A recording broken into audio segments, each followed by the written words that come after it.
ઘડો પેદા નથી થયો એ પહેલા ઘડો નથી. નથી એટલે નથી. ક્યાંથી નથી? અનાદિથી નથી. પણ અહીંયા હાથી આવી જાય તો વસ્તુ પૂરી થઈ જાય. તો એન્ડ આવી ગયો. નથી એ અનાદિ. હવે અહીંયા એક ઘડો મૂક્યો છે. એ ઘડો ફૂટી ગયો એટલે આપણે સંસ્કૃતમાં શું કહેવાય? ઘટો નષ્ટ. ઘટો નષ્ટ એટલે ઘડો નાશ પામ્યો. તો એ ઘડો નાશ પામ્યો એ શું થયું કે હવે એનો પાછો છેડો હોવાનો નથી. એન્ડલેસ છે. ગયો એટલે ગયો. બરાબર ને? નિત્ય અભાવ થયો, અત્યંત અભાવ થયો. તો એક સામાન્ય પદાર્થ જે છે એને પણ બિગિનિંગ લેસ અને એન્ડલેસ કહી શકાય છે. એ જ રીતે વેદ શબ્દ લઈએ. વેદ જ્ઞાન રાશિ. વેદ જ્ઞાનનો રાશિ છે, સાગર છે. અને તમને ખબર હોવી જોઈએ કે જ્ઞાન હંમેશા બિગિનિંગ લેસ હોય છે, એન્ડ લેસ હોય છે. આપણને વહેલા મોડી ખબર પડે એ વાત જુદી છે, પણ જ્ઞાન શાશ્વત છે. એ જ રીતે સત્ય શાશ્વત છે. સત્ય ક્યારે ઉત્પન્ન થતું નથી. સત્યનો ક્યારે વિનાશ નથી. તો સત્ય અનાદિ છે, અનંત છે. જ્ઞાન અનાદિ છે, અનંત છે. વેદ જ્ઞાન રાશિ હોવાથી અનાદિ છે, અનંત છે. અને એ વેદ સનાતન ધર્મનો આધાર હોવાથી સનાતન ધર્મ અનાદિ છે અને અનંત છે. That's why સનાતન છે. દરેક ધર્મની ઉત્પત્તિઓ થઈ છે. કોઈ 1500 વર્ષથી, કોઈ 2000 વર્ષથી છે. તમે મારી વાત સમજી શકો છો. ક્રિશ્ચિયાનિટી 2000 વર્ષથી છે. જુડાઇઝમ 3000 વર્ષથી છે. તો એમનો ઇતિહાસ બહુ ટૂંકો છે, બહુ નાનો છે. કોઈ 3000, કોઈ 2000, કોઈ 1500. નામ નહીં લો. એક મુસ્લિમ સ્કોલર છે, એને એવું સ્ટેટમેન્ટ કર્યું કે Islam is mother of all religion. આ ગળે કેમ ઉતરે? Islam is mother of all religion. ત્યારે મેં બધી ભક્તોને કીધું કે આ સ્ટેટમેન્ટની સામે અમારો કાઉન્ટર પ્રશ્ન એ છે કે 5 વર્ષની છોકરી 80 વર્ષની ડોશીની માં છે. Is possible? કેવા વાહિયાત સ્ટેટમેન્ટ થતા હોય છે. ખેર, વાલા ભક્તજનો, વેદ અનાદિ છે. વેદ વૈદિક ધર્મ કહીએ છીએ. થોડો પરિચય વેદનો. શિક્ષાપત્રી નો મહિમા સમજવા માટે આ વડલાને સમજી લેવો જરૂરી છે કે શ્રીજી મહારાજે કેટલી મોટી શિક્ષાપત્રી આપણને ભેટ આપી છે. સર્વના સારરૂપ. તમને યુવાનોને કહું, વેદને જ્યારે હું જ્ઞાન રાશિ કહું છું ત્યારે શાસ્ત્રીય ભાષાને એક બાજુ મૂકી, if you can believe me, તમારી ઓક્સફોર્ડ યુનિવર્સિટી હોય, તમારી કેમ્બ્રિજ હોય, તમારી હાવર્ડ યુનિવર્સિટી હોય, ઇવન પ્રેસ્ટન યુનિવર્સિટી, બધી યુનિવર્સિટીઓ પ્રેસ્ટિજિયસ યુનિવર્સિટીઓ છે, એમાં આજે જેટલા સબ્જેક્ટ ભણાવાય છે, તમારે સમય હોય ત્યારે આવજો. એ તમામ સબ્જેક્ટ્સના રૂટ્સ મિત્રો આપણા વેદમાં છે, માટે વેદ ધર્મ શ્રેષ્ઠ છે. તમામના સમજાય એટલે કહું, જેમ કે પૂર્ણ સંખ્યા 9 વિશ્વને કોને આપી? ભારતે આપી. પૂર્ણ સંખ્યા 0 વિશ્વને કોને આપ્યું? આ તો 0 અને 9 તો કઈ તને કઈ 1000-5000 વર્ષ નથી, હજારો વર્ષથી છે. તો બેયના કેરેક્ટર સરખા છે. જુઓ, 9 ને તમે ગમે એટલાથી ગુણો અને ગુણાકારનું જે ફળ આવે એ હંમેશા 9 જ આવે. Let us try. 9 દુ 18, 8 ને 1 9 તેરી, 2 ને 7, 9 ચોકું, 3 ને 6, 9 પચું, 5 ને 4. હવે કોમ્પ્યુટરમાં કરજો. તમે જો આપણે માળામાં કેટલા પારા છે? 108. તો 8 ને 1 એ પૂર્ણત્વ દર્શાવે છે. માળા 108 એમનો નથી રાખ્યા.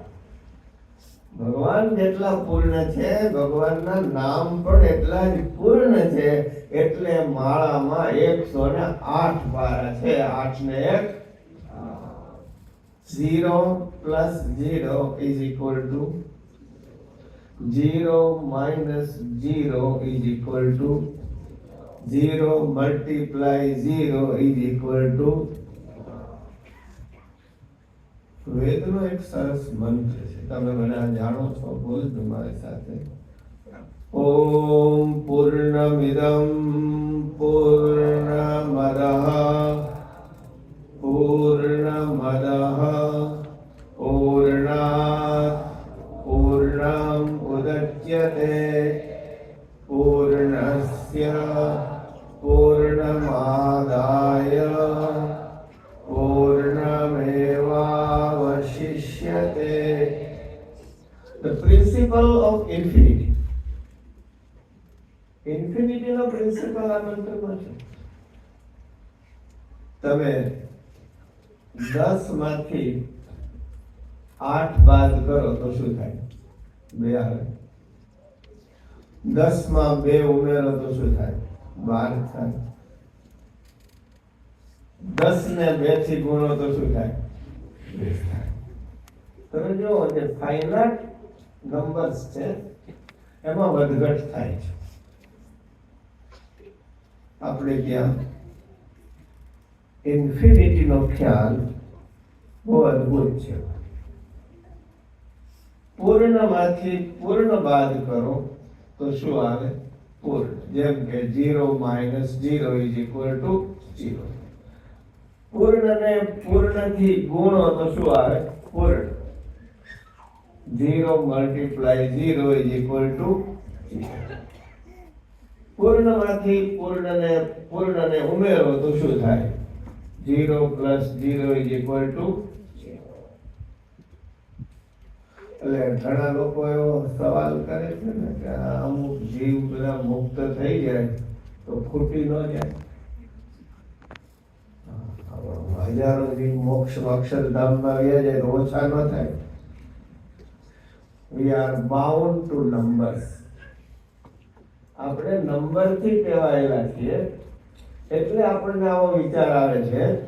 પણ જે નંબરથી ઉપર છે ત્યાં વિચાર જ infinity.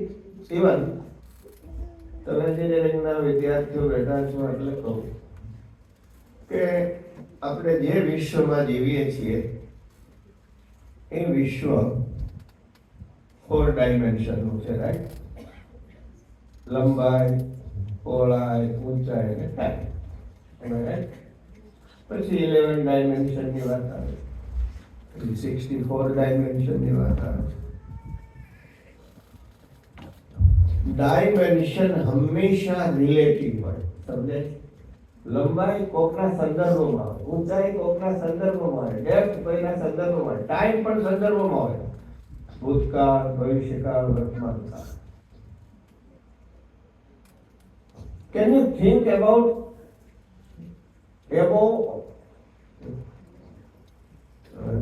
relations, relativity? Not at all. આપણે રિલેટિવિટી થી ઉપર વિચારવા ટેવાયેલા જ નથી. આપણે ત્યાં નહીં ખાલી 4th ડાયમેન્શન, નહીં 11 ડાયમેન્શન, નહીં 64 ડાયમેન્શન, નહીં મલ્ટી ડાયમેન્શન. યાદ રાખજો, no multi dimension. Vedanta says about infinite dimension, it means no dimension. विश्वतः चक्षुरुत विश्वतोपात क्या कहते हैं? सहस्र शीर्षा पुरुष सहस्राक्ष, इसका अर्थ क्या है? हजारों हजार. You could not count it. तो તમને એટલે કહી દઉં છું, આ તો ખાલી તમને મેથ્સ ની વાત કરી. વૈદિક મેથ્સ નું આટલે સુધી પહોંચેલું હોય, જ્યાં ખર્વ, નિખર્વ, શંકુ, પદ્મ, એટલે એક કેકડાની પાછળ તમે 60 મીંડા લગાવો ત્યાં સુધીની ગણતરી આપણા ઋષિ મુનિઓએ કરેલી. That's why Vedas are great than any other scriptures. આ વેદ ધર્મ આપણો હોવાથી આપણે ગર્વથી કહી શકીએ, ગર્વ સે કહો હમ, ગર્વ સે કહો હમ. તો તમે વિદ્યાર્થીઓ છો એટલે કહી ગયો છું, મારા લંડન વાળા સામે બેઠા હશે, એ કેટલું સમજશે એ તો રામ જાણે. પણ એક મેથ્સ ની આ વાત હોય, કોસ્મોલોજી એવી છે, ફિઝિક્સ એ રીતનું છે.